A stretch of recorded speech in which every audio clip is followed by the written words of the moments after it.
नमस्कार मेरे अर्धज्ञानी जनों और हवा के झोंकों। पहले तो मैं आपको बता दूं, मैं मुस्लिमों की कोई तरफदारी नहीं करती। मैं भला क्यों मुस्लिमों की तरफदारी करूंगी? मेरा फूफा भी मुस्लिम नहीं है, मेरा बुआ का पति भी हिंदू ही है। समझे? आई एम अ सिक्युलर, मतलब धर्मनिरपेक्ष। मैं धर्मनिरपेक्ष हूं। मैं सिर्फ सही को सही और गलत को गलत बोलूंगी, किसी को चढ़ाऊंगी नहीं और किसी को उतारूंगी नहीं। मैं सिर्फ इक्वालिटी पे बिलीव करती हूँ। ठीक है? आतंकवादी आतंकवादी है। आतंकवादियों की कोई जात नहीं होती, कोई धर्म नहीं होता। आतंकवादियों की आतंक फैलाना यही उनकी वृत्ति है, nothing else. They are mindless people. जिनकी पहलगाम में क्रूर हत्या हुई है, उनको तहे दिल से भावपूर्वक श्रद्धांजलि।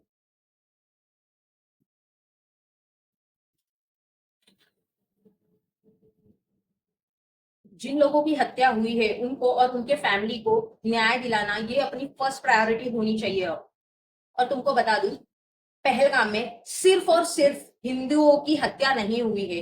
एक हॉर्स राइडर भी था, जो कि जो शूटर्स थे उनके हाथ से बंदूक खींच रहा था, तो उसको भी मारा गया है। वो मुस्लिम था, हॉर्स राइडर। ओके, तो उसको भी याद रखो। और दो फॉरेनर्स भी मरे हैं, उनको भी याद रखो। तो सिर्फ हिंदू हिंदू हिंदू एजेंडा मत चलाओ, उनको भी मेंशन में रखो। एक मुस्लिम था, दो फॉरेनर्स थे, वो भी मरे हैं, उनको भी लिस्ट में ऐड करो। मुझे ताना और मैसेजेस भेजने के सिवा वो तुम्हारे गवर्नमेंट को गुजारिश करो कि जो मरे हैं उनको जल्दी से जल्दी न्याय मिले, उसके लिए। तो तुम्हारे मैसेजेस और तुम्हारे स्टेटस देख के मुझे ये सवाल आया है, मतलब जो तुम इतने जो कट्टर धर्मवादी बनते हो, या तुम जो चुराए के मावड़े जो हो, ये तुम्हें जो शिकवन मिली है, ये तुम्हारे घर से ही तुम्हें मिली होगी, है ना?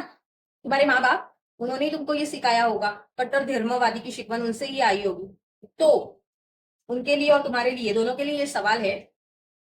तो जब इंडिया में मुस्लिम घुसे, वो घुसपैठिए मुस्लिम घुसपैठिए जब घुसे, तो तुम्हारे दादा परदादा बाप दादा ने उनको रोका क्यों नहीं? क्यों घुसने दिया? छोड़ो, ये बात छोड़ दो, छोड़ दो, छोड़ दो, छोड़ दो। यहां से भी आगे, देन जब इंडिया की फाड़नी हो रही थी, इंडिया को अलग अलग देश में जब तोड़ा जा रहा था, तभी मुसलमानों को पूरे इंडिया से निकालने की जिम्मेदारी तुम्हारे दादा परदादा या जो भी तुम्हारा जो था जनरेशन, तुम्हारी जो जनरेशन थी, वो जो मावड़ा थी, उन्होंने उठाया क्यों नहीं? वो उनकी रिस्पॉन्सिबिलिटी थी ना। मुस्लिमों ने उनके ऊपर इतने अत्याचार किए, तो उन्होंने पुढ़ाकार क्यों नहीं लिया मुस्लिमों को पूरा यहां से निकालने का? निकाल देते ना तभी। आज फिर तुमको ये जो हिंदू मुस्लिम जो तुम कर रहे हो, ये नहीं होता। सिर्फ यहाँ पे हिंदू रहते, और फिर हिंदू सारे हिंदू रह के फिर जातिवाद करते, हम हिंदू हिंदुओं में हम जातिवाद करते।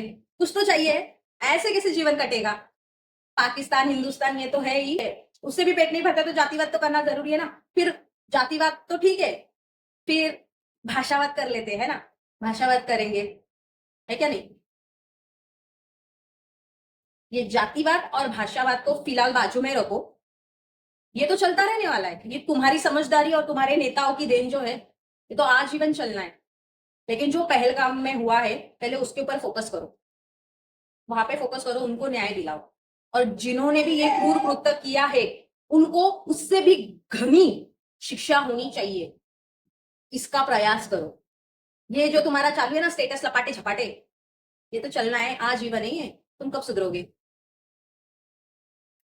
धन्यवाद।